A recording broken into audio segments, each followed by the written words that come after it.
Véi, faz quanto tempo que você tá aqui? Sei lá. Ah, não. Peraí. Confia no pai, rapaziada. Chega de história de pescador e nunca volte de mãos vazias. Use o código para ganhar 3 caixas grátis e um bônus. Acesse a Hellcase. Vitória von Bentzen, da Dust2 Brasil. Tô aqui com Yekindar, jogador da Furia. So first, what a game. Can we hear your thoughts on it?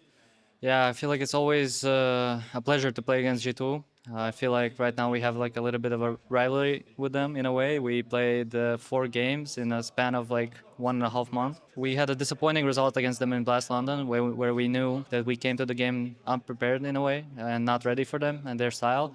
But this time we felt ready and it showed. Always only good things to talk about G2 because I don't know, like, is it Hunter IGL or is it Saw coming in with Matis is insane, Heavy God.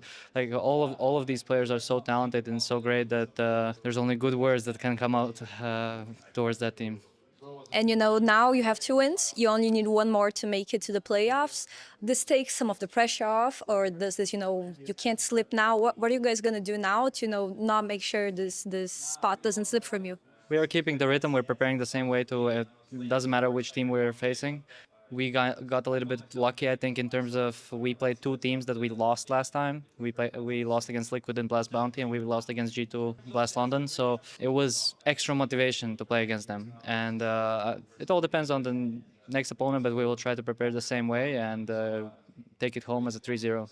And you've been playing really well, the whole team. You played really well in Cologne and also in Blast, and here you are playing very well. Do you think that, Furia is one of the favorites for this title? Before this tournament, I had an interview where saying, "Oh yeah, we want to win, whatever. Everybody wants to win, But we still have a mentality of learning. We want to learn, and we want to have the hardest games that we can. Eventually, we can become the vitalities and the spirits of tier 1, But right now, step by step, and we're not thinking about like we have to win this event or something. If you did win, do you think it would take, the team to the next level, to the next step? Or, you have been kind of, before Furia was not very constant in like the big tournaments. Now you are getting there, you played 3 tournaments very well. Do you think that winning one, a big tournament like this one, would be, key for you guys to be one of the top teams in the world? Yeah, of course. I think Fallen always says like, we're playing like this right now. Imagine if we win, because after you win an event, everything changes. You have overconfidence, and you only rise even higher. So of course, I feel like eventually Furia will win. And I also wanted to talk to you about Sid. You were very, Fallen said that you do a lot of calls and everything, and you were very invested in the tactical part of the game.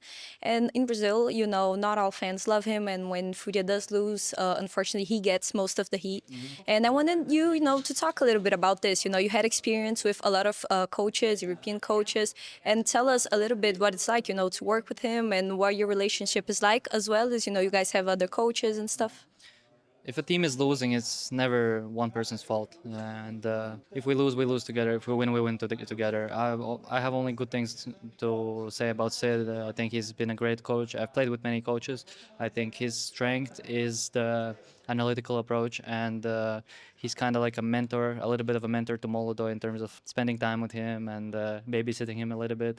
So I'm glad I don't have to do it, for example, or whatever. But Sid is definitely an outstanding piece in our success, and I hope he will only become better.